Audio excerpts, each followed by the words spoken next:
Maswerteng gabi po mga ka-STL. Narito na po ang resulta ng STL Muntinlupa para sa araw na to, 3rd draw, January 16, 2025. Araw ng Huwebes. Naway ang mga natayaan nyo pong mga numero kanina ay manalo nawa ngayong gabing ito, 9 PM. Kaya't kunin nyo na po ang inyong mga tickets. Narito na po ang resulta. Ang mga numerong nanalo sa STL Muntinlupa ngayong gabing ito, January 16, 2025, 9 PM. Third draw result, 14 at 21. In exact order. Sa lahat po ng tumaya kanina sa STL Muntinlupa para sa third draw ng 14 at 21, congrats po sa inyo. Panalo po kayo again, 14 at 21.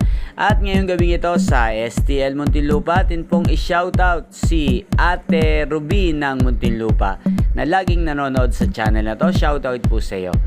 At sa lahat po ng mga taga Muntinlupa dyan, shoutout po sa inyo. Naway nasa mabuti po kayong kalagayan. Inyo pong napanood ang resulta ng STL Muntinlupa sa channel na to, Roderick Hernandez TV. Maraming salamat po sa patuloy nyo pong panonood at pagsuporta sa aking channel. Huwag pong kalimutang mag-subscribe. Thank you for watching. Magkita-kita pong muli tayo bukas ng alas 11 ng umaga.